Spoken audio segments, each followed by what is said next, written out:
As the movie starts, we see that an adorable baby is born. He is named as Hercules. The people of that era used to worship their god named Zeus. This baby is shown as demigod, the son of Zeus. Contrarily, Zeus's wife, who is the queen, knows that this baby is flesh and blood of Zeus. He belongs to humans. She wanted to kill little Hercules, so she sends 2 serpents for this purpose. As being the son of Zeus, he was mighty like him. He kills both the serpents before their attack. Now it is shown that Hercules has grown. The king of that state assigns the mission to him. Hercules was bold enough to accomplish these missions. He grapples with a creature at first and beats it. Afterwards, he also beats many other dangerous creatures. One day he confronts a deadliest lion. He shoots arrows, but no arrow is able to pierce the lion. So Hercules uses his bare hands and kills it. Then a location is shown where a boy was bound tightly by the people. He was the nephew of Hercules. Then Hercules arrives there. Killing everyone there, he rescues his nephew. Then daughter of another state's king approaches to Hercules. She says, "We need you.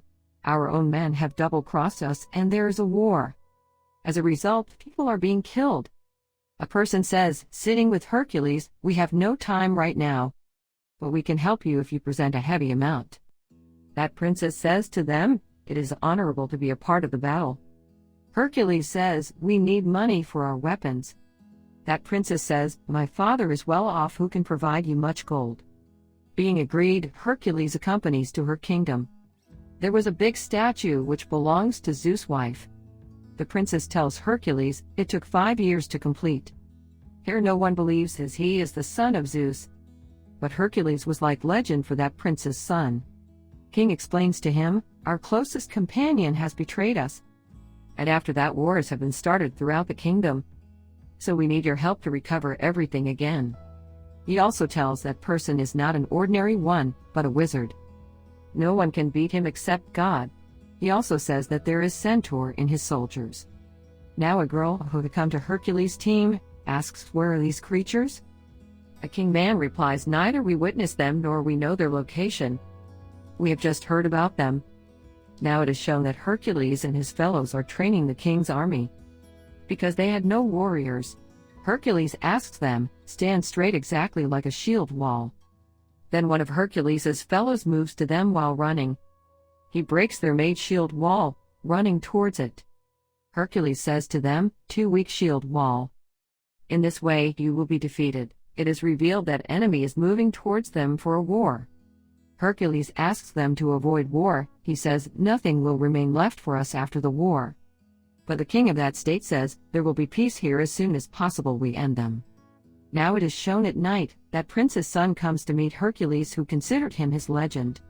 He tells him, "I am your admirer. Growing old, I will be like you." It is shown that Hercules puts on his locket around that kid's neck. He tells him, "I wanted to give it to my son, but I am giving you." All were heading towards that place where they had to face opponent king. They witness on the way hanging heads of humans. The king tells that opponent king had reached here before us. He killed the people of this place to create the fear among us. Hercules suggests, "We will go from here on foot," and all begin to walk. Hercules observes that these are not recent murders, but happened many days ago. It was the conspiracy against them to divert their attention. Then they are surrounded by some of the tribespeople. Hercules is left shocked and he thinks, "They are fighting us even though we are here to defend them." Here it is revealed that opponent king used to empower these people's brains as being wizard. Here these tribespeople attack Hercules and his companions, and Hercules faces them daringly. He defeats all of them. Now the king got upset because all his soldiers were killed. Hercules says to him, "I had already suggested you that it is not the time for war. I were not well trained." The king agrees with him. After that we see Hercules in depression, losing his sleep of nights. He has a nightmare that his family is no more. He dreams of the 3-headed creature. A man with Hercules tells him that I conversed with a creature before coming here which delivers the divine message to the human beings, and it also predicts the future. It told me about you that you will have to accomplish your mission. Being disturbed, Hercules does not give much attention to the said words. Hercules had a wife and 3 kids who got killed, and all blames were put over him. This was the cause that he was exiled. Anyhow, they reach the opponent king. It seems that Hercules' trainee army will be defeated, not battling perfectly. Fortunately, they win the battle. Now it is shown that opponent king moves to Hercules to kill him. Immediately, Hercules pushes away his horse and make that king fall down. He presents him before king after enslaving him. That opponent king says, "You have bound me for nothing. I did not destroy your state." Hercules asks, "Who is responsible if you are not?" Opponent king says, "Think. The king for whom you are battling. Why is his army not with him if he is praiseworthy and mighty? And why is he feeling need of yours? That king is not righteous for whom you are battling." An occasion is celebrated at night where the king is crowned. Because he had expanded his kingdom everywhere, here the opponent king was also chained up. All were mocking him. The princess does not feel good witnessing it. She takes pity on that opponent king. Hercules was observing all these happenings. He asks the princess, going towards her, "Why is it like this? Why did you feel pity for him? You can disclose truth before me." She tells, "My husband was the king of that state where he holds the seat of king. But my father seized the kingdom, poisoning my husband. And this captive king was the closest man of my husband. So he turned against my father and the war breaks out." She tells, "Opponent king is innocent, he is not even our rival. My father is guilty. But I could not oppose my father because of my little son who is under his supervision." She requests him, "Take my son from here and make him like you after training."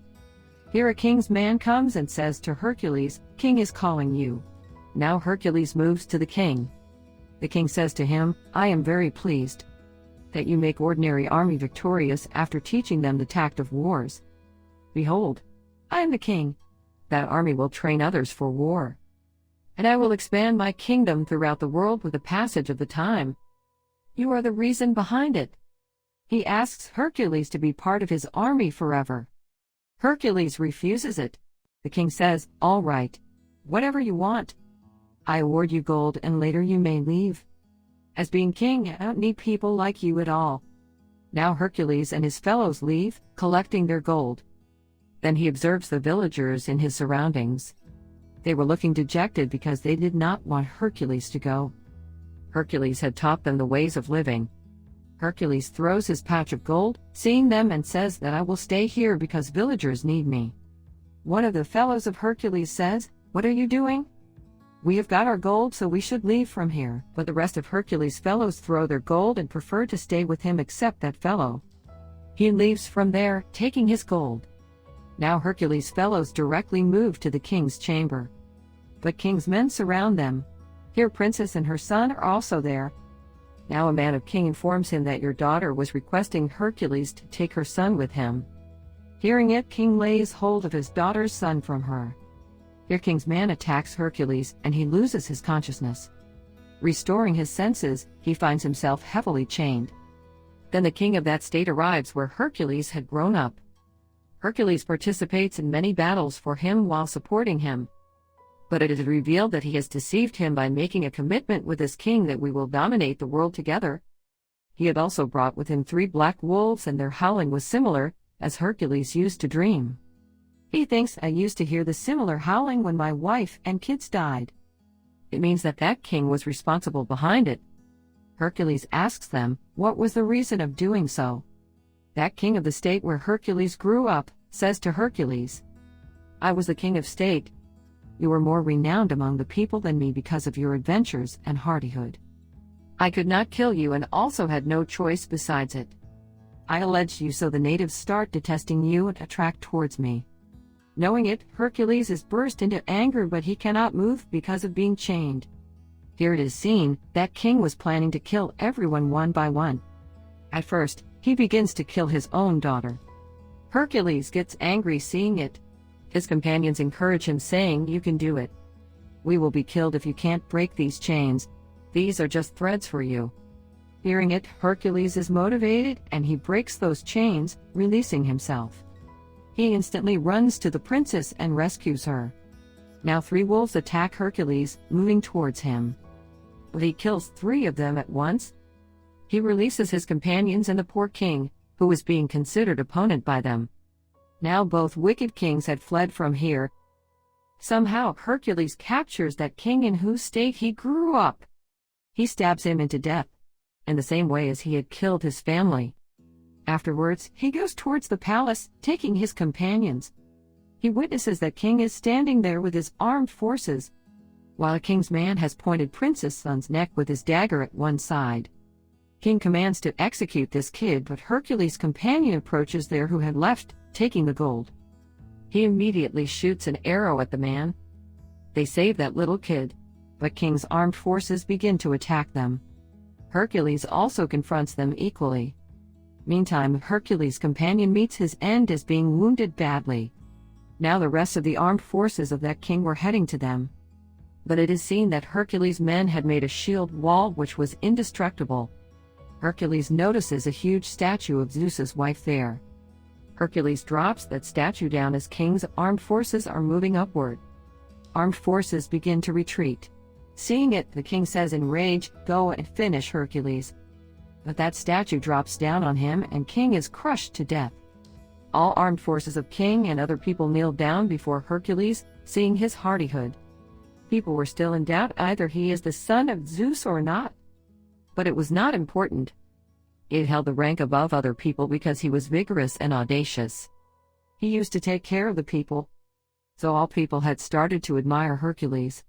And the movie ends here.